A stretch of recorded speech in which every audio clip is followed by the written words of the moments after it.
భక్తుడైన యోహాను గారు రచించిన ప్రకటన గ్రంథం 13వ అధ్యాయం. మరియు 10 కొమ్ములను 7 తలలను గల ఒక క్రూర మృగము సముద్రంలో నుండి పైకి వచ్చుట చూచితిని. దాని కొమ్ముల మీద 10 కిరీటములను, దాని తలల మీద దేవదూషణకరమైన పేళ్లును ఉండెను. నేను చూచిన ఆ మృగము చిరుతపులిని పోలి ఉండెను.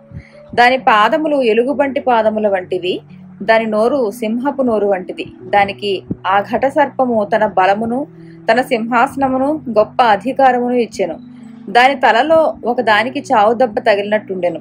అయితే ఆ చావు దెబ్బ మానిపోయిన గనుక భూజనులందరూ మృగము వెంట వెళ్ళుచు ఆశ్చర్యపడుచు ఉండిరి.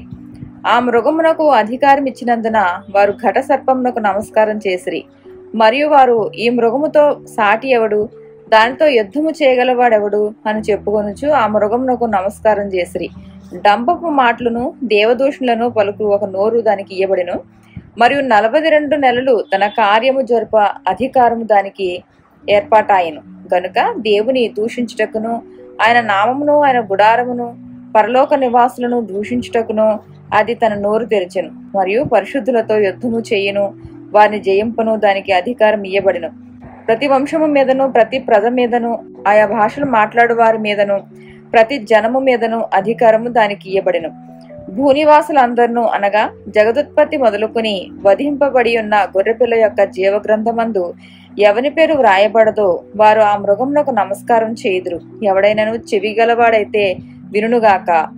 ఎవడైనను చెరపట్టవలనని ఉన్న ఎడల వాడు చెరలోనికి పోవును. ఎవడైనను ఖడ్గము చేత చంపిన ఎడల వాడు ఖడ్గము చేత చంపబడవలను. ఈ విషయంలో పరిశుద్ధుల ఓర్పును విశ్వాసమును కనబడును. మరియు భూమిలో నుండి మరి ఒక క్రూర మృగం పైకి వచ్చుట చూచితిని. గొర్రెపిల్ల కొమ్ము వంటి 2 కొమ్ములు దానికి ఉండెను. అది ఘట సర్పం వలె మాట్లాడుచుండెను. అది ఆ మొదటి క్రూర మృగము కన్నా అధికారపు చేష్టలన్నీ దాని ఎదుట చేయుచున్నది. మరియు చావు దెబ్బ తగిలి బాగుపడి ఉన్న ఆ మొదటి మృగమునకు భూమియు దానిలో నివసించు వారును నమస్కారం చేయనట్లు అది బలవంతం చేయుచున్నది. అది ఆకాశం నుండి భూమికి మనుషుల ఎదుట అగ్ని దిగి వచ్చినట్టుగా గొప్ప సూచనలు చేయుచున్నది.